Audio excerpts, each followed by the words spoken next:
kamar tidur, di tempat tidur, apa yang terjadi? Apa aku benar-benar masih hidup? Su Cheng merasa pikirannya berantakan. Dia duduk di tempat tidurnya untuk waktu yang lama sebelum dia perlahan bangun. Dalam benaknya, ingatan baru menyatu dengan jiwanya. Aku benar-benar pindah. Su Cheng menyadari bahwa dia telah pindah ke seseorang anak muda dengan nama dan nama keluarga yang sama dengannya. Dengan kata lain, dia telah tiba 100 tahun kemudian, dan dunia saat ini telah memasuki era baru yang dikenal sebagai era bakat. Pada tahun 2019, bumi dan dunia lain bertabrakan.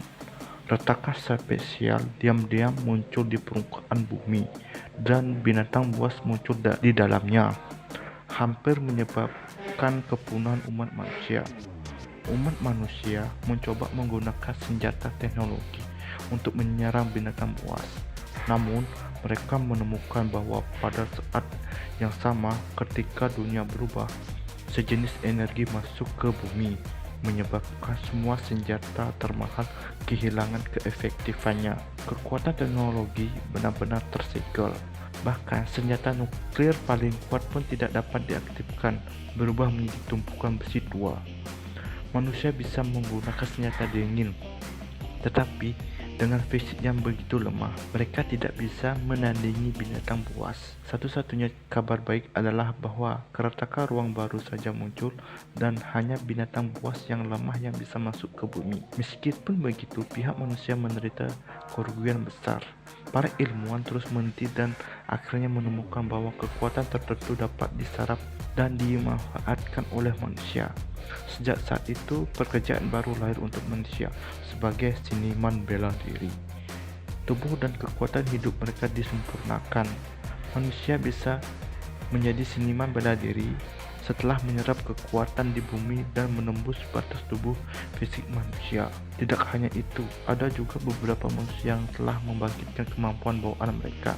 Di antara bakat mereka ada kemampuan untuk membangkitkan kekuatan kualifikasi mereka lebih cepat, bahkan dengan cepat membangkitkan bakat seperti api, es, dan kilat. Dengan kekuatan seni bela diri dan penyerapan kekuatan, manusia menjadi lebih kuat dan bisa melawan bintang buas. Di bawah pengaruh kekuatan, bumi sekarang ratusan kali lebih besar daripada 100 tahun yang lalu.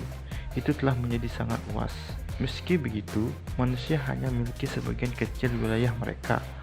Sebagian besar area masih ditempati oleh binatang buas. Pada tahun 2019, ketika keretakan spesial baru saja muncul dan kekuatan turun ke bumi, 1 dari 10.000 orang mampu membangkitkan bakat mereka. Tetapi pada saat itu, fisik manusia terlalu lemah. Manusia yang membangkitkan bakat mereka dihancurkan oleh kekuatan mereka itu sendiri, yang tiba-tiba tubuh mereka tidak bisa beradaptasi dengan kekuatan tersebut. Su Cheng tersenyum pahit memikirnya. Pada saat itu, dia juga telah membangkitkan bakat mereka. Dia tahu bahwa sejumlah besar kekuatan telah menyatu ke dalam tubuhnya. Itu menyebabkan seluruh tubuhnya meledak di tempat. Orang lain yang telah membangkitkan bakat bawaan mereka entah mati atau lumpuh, tetapi baginya dia telah meledak. Bahkan sekarang dia tahu bakat bawaan menakutkan seperti apa yang telah dibangun. Dia merasa agak menyesal karena itu. Su Cheng mulai memeriksa tubuhnya saat ini.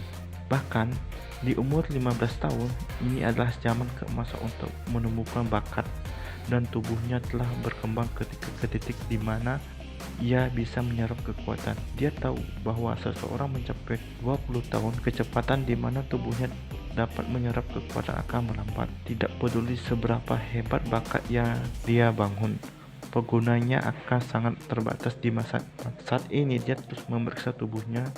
Ekspresi Su Cheng tiba-tiba berubah drastis. Bakatnya sangat buruk.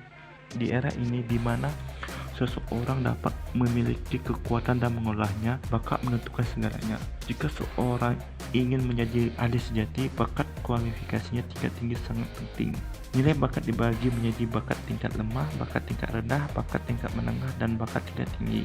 Dikatakan bahwa tingkat bakat yang lebih tinggi ada. Namun, Su Cheng tidak terlalu yakin tentang ini. Siapapun pada usia 15 tahun dapat membeli batu bakat untuk memeriksa tingkat bakat mereka. Namun, batu bakat ini hanya bisa memeriksa bakat koalisi mereka. Jika mereka ingin memeriksa bakat mereka yang lain, mereka akan membutuhkan batu bakat khusus. Sebelum dia pindah ke tubuhnya, Su Cheng sebelumnya telah membeli batu bakat. Setelah meriksa, dia menemukan bahwa dia memiliki bakat terlemah. Karena itu, dia mati di tempat. Su Cheng yang telah pindah sakit kepala. Bakat yang lemah adalah yang terburuk. Meskipun dia bisa mengolah, dia tidak berbeda dengan orang biasa. Tidak pernah ada orang dengan bakat lemah yang bisa menjadi seniman bela diri. Untuk menjadi seniman bela diri, seseorang harus memiliki kekuatan 1000 pound. Jika dia tidak memiliki kekuatan, maka dia tidak akan pernah disebut seniman bela diri. Untuk menjadi seorang seniman bela diri, setidaknya seorang harus memiliki bakat yang lebih rendah. Terlebih lagi, dengan bakat yang lebih rendah, apakah seseorang bisa menjadi seniman bela diri tergantung pada keberuntungan. Begitu seseorang menjadi prajurit atau seniman bela diri, bakat prajurit terlemah pun bisa melampaui kekuatan orang biasa. Seseorang dianggap sebagai pukulan besar, namun dia tidak tahu bahwa bakat saat ini adalah tingkat yang lebih rendah dari bakat yang lebih rendah. Dia bahkan tidak bisa memenuhi persyaratan minimum untuk seorang prajurit. Dalam perjalanannya untuk mengembangkan bakat, dia pada akhirnya telah dijatuhkan hukuman mati. Mungkin aku ada cara lain untuk mengubah bakatku di masa depan, dia bertanya. Cheng hanya bisa menghibur dirinya sendiri dengan cara ini. Ilmuwan manusia telah meneliti vitalitas selama 100 tahun terakhir. Siapa yang tahu kapan bakat lemah dapat dikembangkan?